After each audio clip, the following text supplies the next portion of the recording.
Welcome to Super Happy Dragon Lucky. The show will begin momentarily.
All right, everyone, welcome to Super Happy Dragon Lucky. This is episode A989,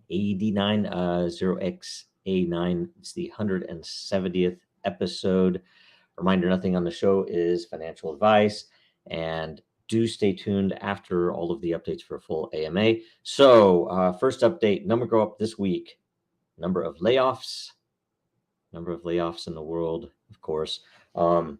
Lots going on, especially at Twitter, which maybe that won't be so bad, but let's see. Next, Dragonchain updates. We go to Super Happy Dragon Lucky last week. The lot distribution, 478 lot were created. There were 3 questions and topics, each of which received 45 lot. There were 3 featured posts also, which also received 45 lot. The host received 45 lot, and Dragonchain received 229 lot. It was rounded. Also, with Dragonchain, there was a new blog posted, Future Ready Solutions for Carbon Emission Reporting for businesses interested. We do offer technology capable of full scope capture, report, and accounting of carbon emissions. Our solutions provide authenticity, accountability, and proof. Do check it out. Make sure you share it around, and ask us any questions if you have any on that. Next, we're going to go to Den.Social for updates, and we have an LCP update. The November 2022 LCP proposal phase will start today, maybe it started last Tuesday. It started on Tuesday. Either way, per a DENDAO vote, the winners will be the number 1 layer proposal as ranked by unique voter, the number 5 as ranked by lore committed, and the number 13 as ranked by lore committed. This will run for the 1 week. Make sure that your layer proposal is not a duplicate. All proposals should be entered by next Monday, November 7th. So you only have a few days left. Commitment phase will start on Tuesday, November 8th at 1400 UTC or 7 a.m. Pacific, 10 a.m. Eastern in the US. Also, make sure that you catch this week's show, Coffee with Den. You can find it in the Coffee with Den layer. It is a DAO now. It is every Wednesday at 9 Eastern, 6 Pacific. And then DENDAO. In fact, I wasn't able to be on the roundtable or the DENDAO yesterday because I had no power and no internet. So, and my mobile connectivity was just not good enough to make a good audio signal. So, I got to watch them though. So good calls both. It is always every Thursday at 3 Eastern, 7 p.m. UTC. Yesterday, in case you missed it, Dave and IM4IM talked about the upcoming LCP and some ways to increase the number of denizens. Do see the post in the DENDAO layer for the call. So now The last updates, the roundtable updates, World Blockchain Roundtable. Make sure you watch and share yesterday's episode, which was assessment and analysis on the current war between decentralization versus centralization, because the more views it gets the first week, the more lot all of you will get, all the participants who are there, and the questioners and everything else. Next week's topic is time of development cycle for quality products. And there was a recent DAO vote for themes for November shows. The first was the decentralization versus centralization. The second is this development cycle one. The third week is going to be about video games and, what's a perfect video game look like related to blockchain. And the fourth week is the sandbox. So those should be interesting, and hopefully I'll be able to take part this week. So make sure you watch it next Thursday at 3 p.m. UTC. Sorry, this is the Friday broadcast because I had the same issue on Tuesday. So, okay. So that's all the updates. We're going to do a full AMA right after this. Now, more than ever, our data is at risk. Our supply chains are in jeopardy. Our systems are broken, and businesses feel powerless. Dragonchain gives you a different way, a safer way, a better way, and you have power over your data. Dragonchain gives you proof in an untrusted world.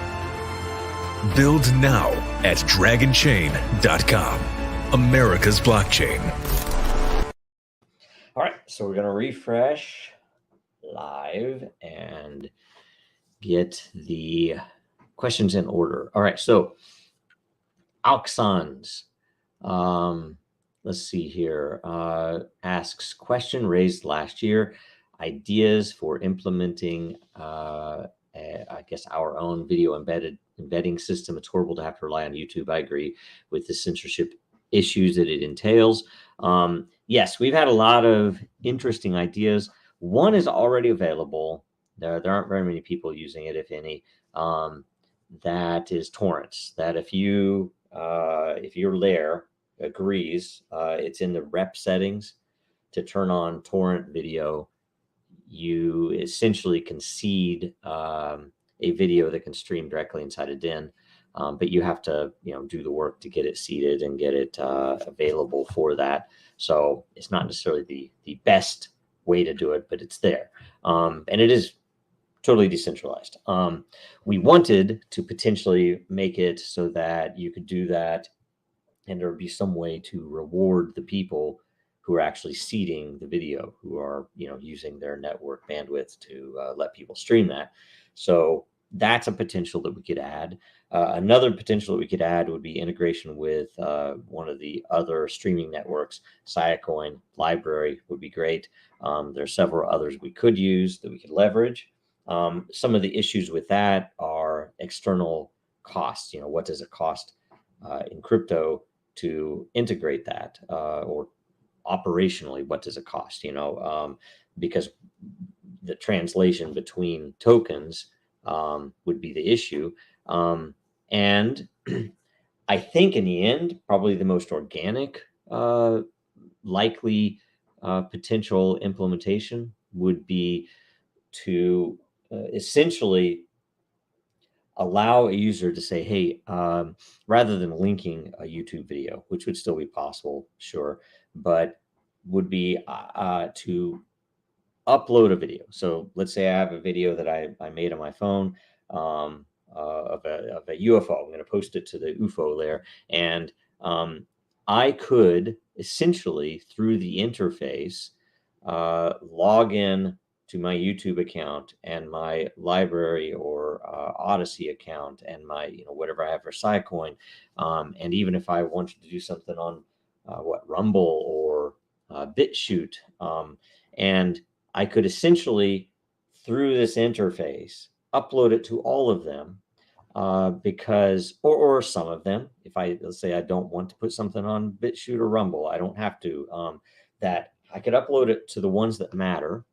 And the interesting thing about that would be when a different denizen comes in and sees that video, they could have a configured preference that I want to just watch stuff in YouTube if it's on YouTube. If it's not on YouTube, then I have to say, oh, okay, I'll watch it on Odyssey, right? And the other side is that people could see that you posted it to 5 of these platforms, and that YouTube and some other platform, like Vimeo or something, banned it, but you can still see it on Rumble or on Odyssey, right? And all of a sudden, it would be just kind of the best of all worlds, and the streaming is still offloaded or farmed out to a platform that specializes in that.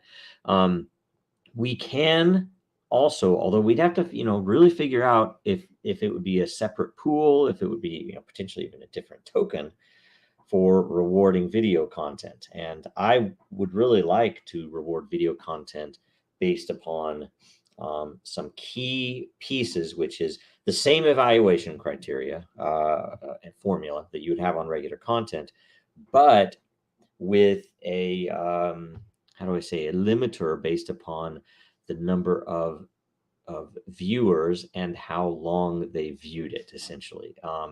Because what we would really want to reward would be concise content. We, instead of having somebody on there like me rambling on and on forever in a video, I try to be concise. That it would try to get people to shorten what the content is, so that you are more likely to watch the whole thing, so on, so on. It's cheaper to stream it, and it's better content for the viewer. So anyway, there's a bunch of stuff there. That's the big picture. We've talked about it a few times, but I do think that last, more organic one, where you just upload it to multiple platforms, is probably more feasible and scalable for a platform like Den. And yet we can still reward people properly, and it might even bring more content into Den that we don't even have to actually host the streaming for, but we're still getting to come where people would come to Den to see that content, because they know that they can look in one place, and they can choose which platform to view it on embedded. So anyway, great question, Oxans. Thank you very much. Next. Hype Freak, Hyperion Frequency. Do you think Den can grow into a mixed centralized experience? For example, several layers coming together to link an altcoin within the lair economy. A coin that would have no power in layers that have not opted into the contract, but could still offer value to said altcoin using our overall Den economy. It's certainly possible. If you could define what is the how is the coin generated, mined, or distributed? How is it created? Why is it created? What is it used for? Right? If it was something that would tend to say, it might be a very interesting way to look at some of the situations that we have already noticed, where there's an arts layer, there's an NFT art layer, and there's an NFT layer. Maybe that would be a way to kind of group them in some way, so that these overlapping communities have a little more stickiness to the platform. They're mining matter, they're mining lore, of course, but they're also mining Artcoin or something, right? Something like that would be really cool. And it maybe in the end it would be almost like they're operating like a consortium of communities, where they each have their own individual focuses, but together they realize they have some commonalities. It's totally doable, and it wouldn't take much to do that either, if there was a real purpose and drive for it. So really good question. Okay, next, Samu. With so many data breaches happening, and me personally experiencing a scary SIM swap incident from T-Mobile, I've heard a lot of those. It's really rough. Are there any plans for Dragonchain to reach out to these companies to help secure the data in services many people use. I see great value in Dragonchain once the public starts to see Dragonchain help secure and protect their data, SIM swap, identity theft, data breaches, etc. Even LastPass had a close call. It would be awesome if they could see the value of Dragonchain and hop on board. Is there a reason more of this is not being done, or is there a vision of the future for Dragonchain to be adopted by companies that would help make lives of people more secure? Also, the current conventional system of identity and relying on social security number is a joke. Quite frankly, I'd imagine an identity solution must be adopted as the standard before bigger and better use cases can be implemented, right? Question mark. So, good bunch of questions. We're not directly targeting the mobile companies. I mean, we could, but that's just a hard nut to crack. And they, if you talk to them, they all think they already know the answer, and or they think that what they have is good enough, frankly. And we all know it isn't. But so far, none of them have had any real consequences for any of the data breaches. And this isn't just the mobile companies. You think about it, those massive data breaches should affect stock prices. They don't. And that's because so much of that is manipulated and fixed, probably. And because people, maybe it's sufficiently too technical for people to be aware and as angry as they should be about that. That whole system's broken. Credit cards are broken. The credit system is broken. If you look at it in terms of your identity and the securing of your identity, the whole system's broken. We of course have Factor. We have a partnership called MiFi that is actively developing a bunch of very interesting things right now. That's one of the really important systems that I'm working on right now that I'm super interested in. It'll have a lot of effect if our plans pan out. It'll have a lot of effect on how Dragonchain develops in the future, what comes next, and what you guys hear about. As long as various things happen. We just delivered a POC last week that includes technology that no one's ever approached. Very cool stuff, and directly attacking these problems you're mentioning. So, and I don't think, frankly, that you want a standard. And the reason I don't think you want a standard to start is because it would be flawed, and it would be flawed because the way that standards bodies work is very centralized, and that they're essentially manned by all of the big guys who want to keep out any competition, and the entire reason that standards bodies exist is to allow those big entities to effectively write in. There's a lot of politics. They play games with each other and get things in to try to have an advantage, and there's nothing to do with what needs to happen as a standard. So I actually think building something in a centralized way that people just end up using, and particularly to get past the biggest hurdle of adoption that people end up using without knowing it, it's just plugged in for other reasons, is what we need. And it's better than Web3. I wouldn't even call it Web3, but they probably will get called Web3, or at least will be thrown into that bucket. So anyway, there's a bunch of really cool stuff. Great questions. Thanks a bunch. Next, Kratos, God of Boy. If money or government agencies aren't an issue, what is the long-term vision for DEN? Okay, so if you're talking about like regulatory or money, okay, so long-term vision for DEN is essentially to provide a platform for DAOs, for communities, which could be DAOs but wouldn't have to be DAOs, and for content that is provably on chain. So the longer it runs, the more obvious it is to people that, oh, that's on chain. And as we get more and more capabilities rolled out, and when we open source everything and make it possible for people to start adding features independently, That's when it's going to be pretty amazing. We have a few ideas related to the money side of it, funding, founding. How do you get foundational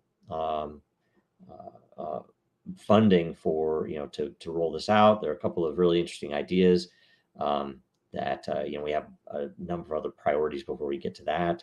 But essentially, it even affects how we are able to talk about what Dragonchain does, because it is, in my opinion, the first intentional behavior system. It's a reference implementation of what Dragonchain thinks about behavior systems and how blockchain can make them work. And for all of its notorious, although in my opinion, relatively small flaws, if you step back and look at what Den does, even with the admittedly smaller number, in the thousands, not in the millions of users, that and this, unlike other systems, the scaling would only help us with those issues.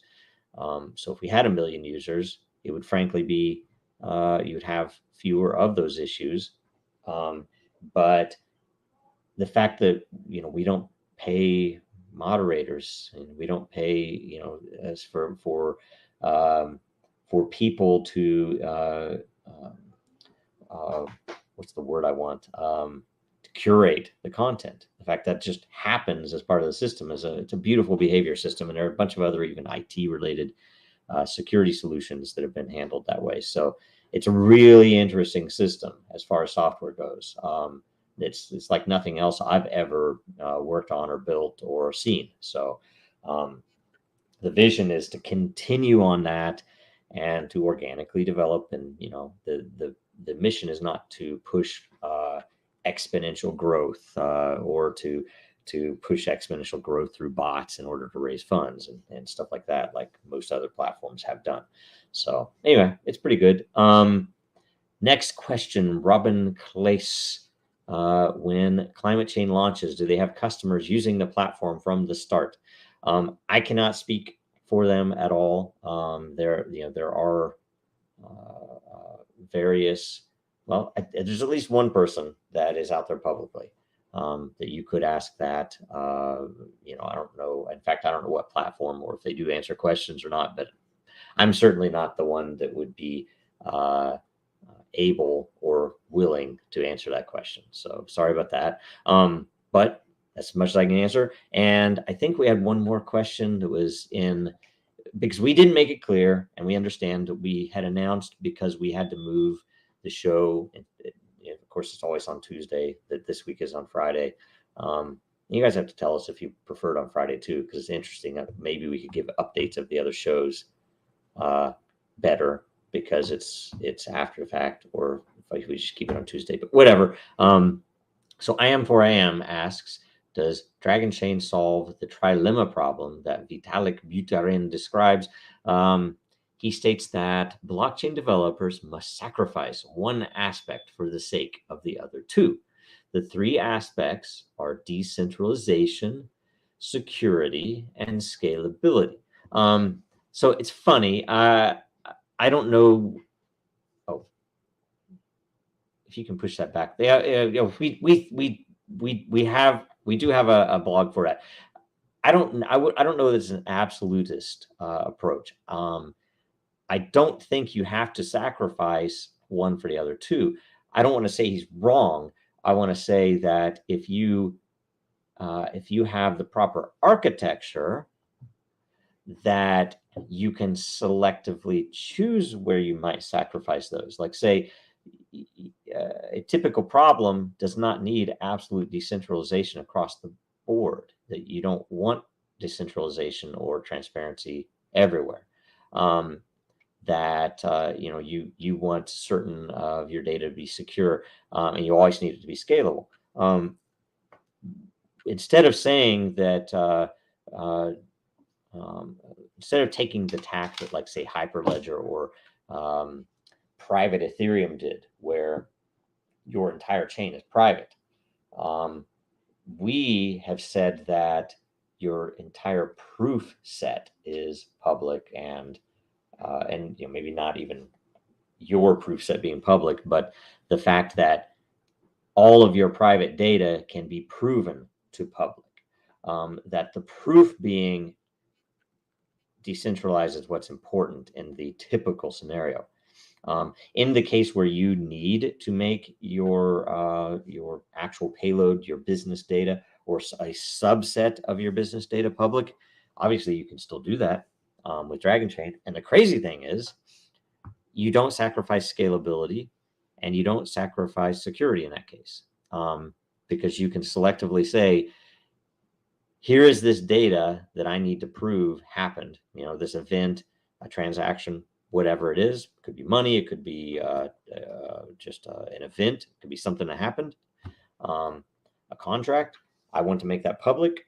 You can, and you don't have to make the rest of your data public. So it's an interesting thing that architecture was built precisely for this. So now we can show that link where we've actually described the whole thing.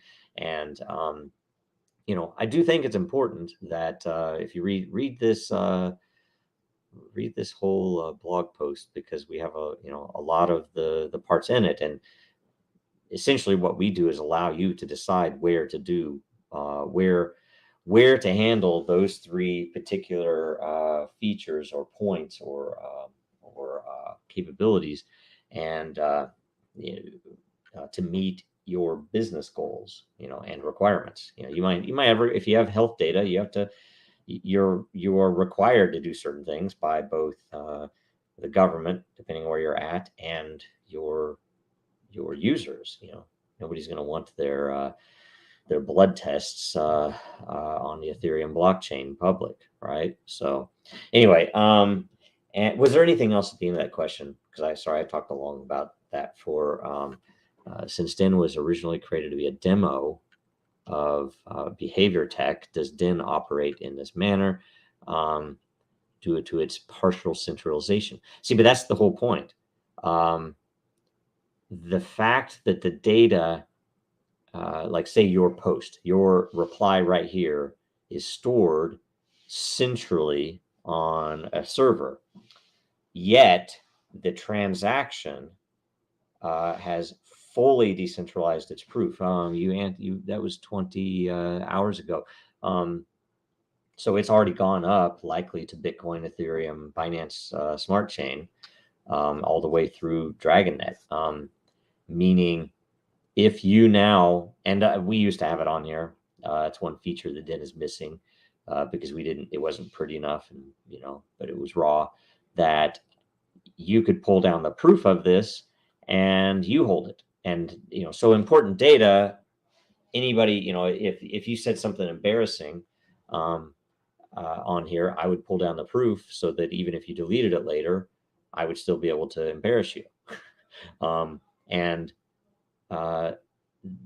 That's decentralization of the proof, and controlled or selective decentralization of the content, or the transaction payload itself. So DEN does do that, same as Eternal. People used to ask on Eternal, it's like, yeah, but that's stored on a server, so it's not really decentralized. And it's like, well, the proof is absolutely decentralized, and if you care a lick about it, there's a button on Eternal to download the proof, right? And so you can download the whole proof, and it doesn't matter if Eternal went away. You still have the proof that you can trace all the way up. So interesting stuff. And there are a lot of the crazy things. The architecture is meant to be pretty radically flexible, so you can do a lot of different things with it that go outside the bounds of what I just described. If you want to mimic what Ethereum does, you damn well can. You can do it in better ways than Ethereum does it. So anyway, let's see here. Now we go back to. I'm going to go on. So that's the AMA. No featured content this week. For merch, there is 10% off until November 30th, all month. The Million Matter merch. And see, like I got the Matter, the blue, royal blue, whatever it is. Matter logo is nice. So go and get one. I think I got one of the shirts. I can't remember, but I need to look. I just got a shipment in yesterday. So go there. It's at dragonchain.store. The code is million-MTR, million-matter. And in closing, make sure you watch us again. We will be on next Tuesday. Follow Dragonchain, Real Denizens, and Jojo Row on Twitter, on LinkedIn, and on Den. And make sure you like, comment, share. That's everything. Thanks so much. See you next week.